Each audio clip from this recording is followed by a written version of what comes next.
You bet it is. You bet it is. Here with us for his take, Ned Ryan, American Majority CEO.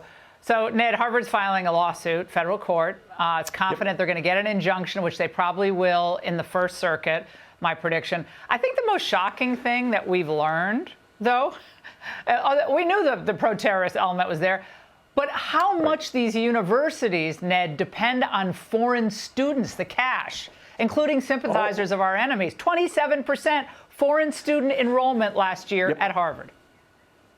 Yeah, you figure that's about 6,800 students at Harvard that are on student visas. If you do the quick math, room, board, tuition for the undergraduates at Harvard's about $83,000. I mean, this is over $560 million in annual tuition that would cost Harvard. And if you extrapolate it for 4 years, that's multiple billions that Harvard would be experiencing if they refuse to comply with the DHS requests. To know why its foreign student body continues to harass the Jewish population and obviously continuing its DEI policies.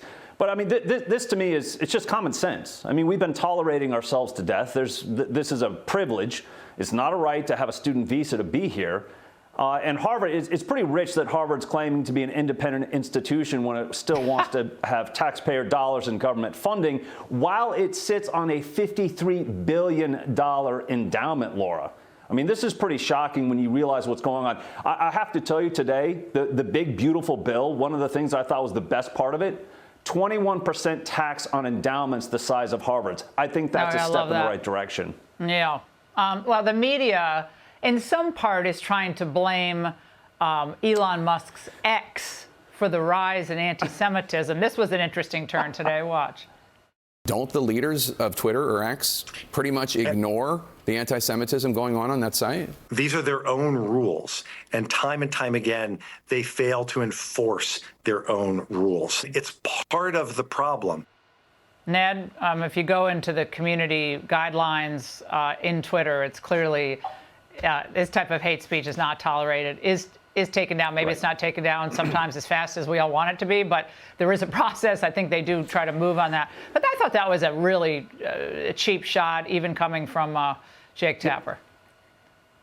Yeah, shocking. Jake Tapper, we could have a long conversation about his morals and ethics, but this is just deflection.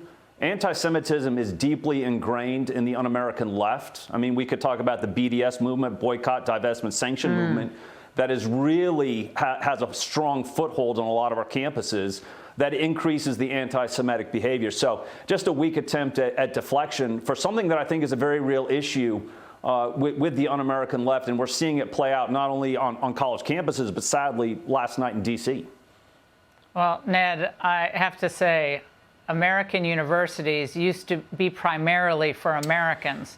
That's becoming increasingly less so. And I think we have to ask our question. Yeah, I mean, I think it's great to have foreign students. There's no problem having foreign students, but they have to want to be part of the American understanding and experience while they're here. I mean, it's a privilege to be here. I think we've got a real issue with these indoctrination centers of higher learning, not only indoctrinating youth to hate their country, but fomenting violence. And also at the same time, if you look at the letter from Secretary Noem, colluding with nations that are existential threats to our country, like China and Iran. I think we've got a huge problem on colleges and universities right now. Yeah, lose the foreign money altogether. We'll see how things change. Correct. Ned, thank you so much. Hey, Sean Hannity here. Hey, click here to subscribe to Fox News YouTube page and catch our hottest interviews and most compelling analysis. You will not get it anywhere else.